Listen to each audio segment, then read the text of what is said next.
चलिए आज हम करेंगे क्लास 10th मैथ्स का चैप्टर एपी का एक बहुत ही इंपॉर्टेंट क्वेश्चन। ये जो क्वेश्चन है ये बोर्ड एग्जामिनेशन 2015 में आया हुआ क्वेश्चन है, तो ऐसे क्वेश्चन का प्रैक्टिस आपको 100% होना चाहिए। इंपॉर्टेंट क्वेश्चन है, ठीक है।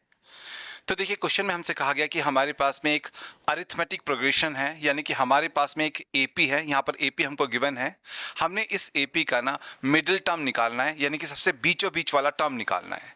तो एपी यहाँ पर हमको गिवन है, हमने इसका मिडिल टर्म यानी कि सबसे बीचों बीच वाला टर्म निकालना है।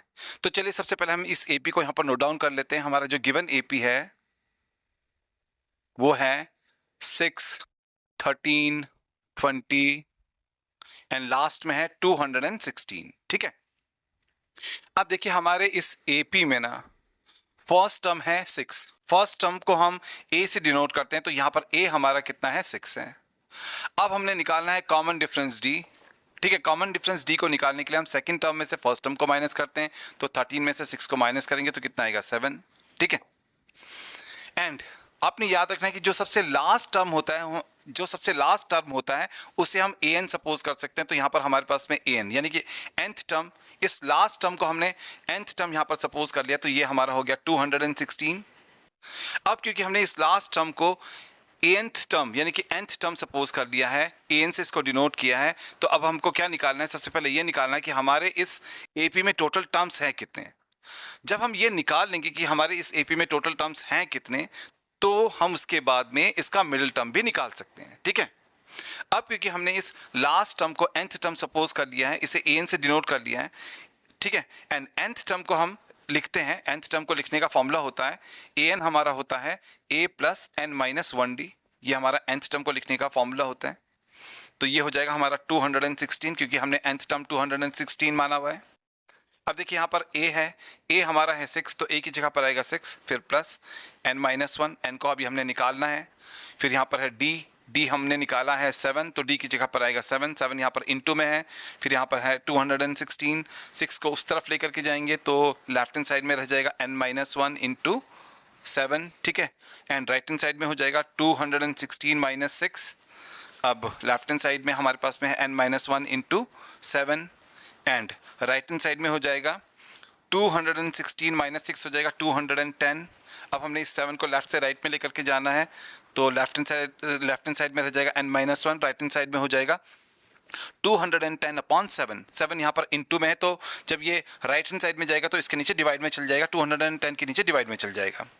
फिर हमने 7 से 210 को डिवाइड करना है, तो ये आ जाएगा 7 3 जा 21 एंड 0 30 आ जाएगा। 7 से इसको डिवाइड करने पर आएगा 30।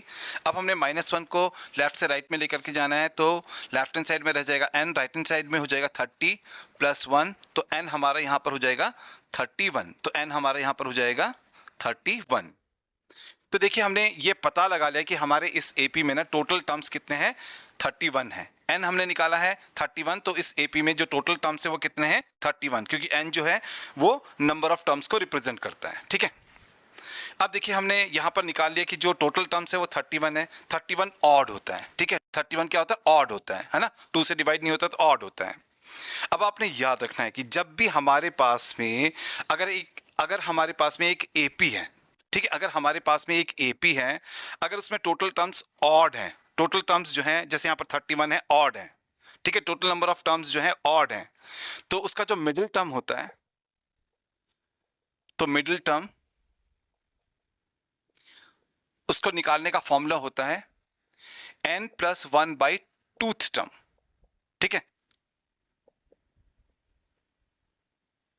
तो आपने याद रखना है कि अगर हमारे पास में एक एपी है, उसमें टोटल टर्म्स जो हैं वो ऑड हैं, जैसे यहाँ पर n निकला हमारा 31, तो वो ऑड है, तो मिडिल टर्म को निकालने का फॉर्मूला हो जाएगा n plus 1 by tooth term, यानी कि जो n plus 1 by tooth term होगा वही मिडिल टर्म होगा अगर odd number of terms AP में है, ठीक है।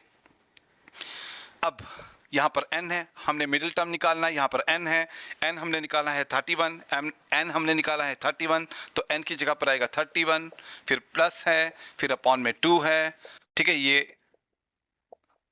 टर्म है ना। अब 31 प्लस 1 हो जाएगा 32, और नीचे कितना है 2 है ना, तो ये हो जाएगा हमारा 2 से काटेंगे तो 16 तो ये हो जाएगा हमारा 16th टर्म, यानी कि जो हमारा एपी है इसका, ये जो हमारा एपी है यानी कि जो हमारा ये एपी है इसका जो 16th टर्म है वो मिडिल टर्म है, ठीक है। तो चलिए इस एपी का 16th टर्म निकाल लेते हैं, है ना। तो 16 टर्म निकालना है तो A16 यहाँ पर लिखना पड़ेगा। A16 हमारा हो जाएगा A प्लस 15D, है ना। अगर 16th टर्म निकालना है तो वो हो जाएगा A प्लस 15D। अगर हमें 10th टर्म निकालना होता है तो वो होता है A प्लस 9D। अगर हमें 100th टर्म निकालना होता है तो वो होता है A प्लस 99D। हमें अभी 16th टर्म निकालना है तो ये हो जाएगा A प्लस 15D, है ना। 16 से एक कम कर लो 15D, तो A प्लस 15D हो जाएगा हमारा 16th टर्म। अब देखिए यहाँ पर है A हमने निकाला है 6, तो A की जगह पर आएगा 6 प्लस 15, फिर यहाँ पर है D हमारा है, D कितना है, कॉमन डिफरेंस हमारे पास में है 7, है ना। कॉमन डिफरेंस यहाँ पर है 7, तो 7 यहाँ पर लिख लेंगे। अब यहाँ पर ये 6 है प्लस, अब 7 5 जा 35 का 5, 3 कैरी, 7 और 1 जा 7 और 3 10, तो 105 यहाँ पर हो जाएगा। इसमें 6 ऐड करेंगे तो हमारे पास में आ जाएगा 111, ठीक है। तो 111 जो है वो 16th टर्म है इस एपी का एंड मिडिल टर्म है, तो मिडिल टर्म हमारे पास में आ गया 111, तो मिडिल टर्म हमारे पास में आ गया यहां पर इस एपी का 111 और ये आ गया हमारे इस क्वेश्चन का फाइनल आंसर।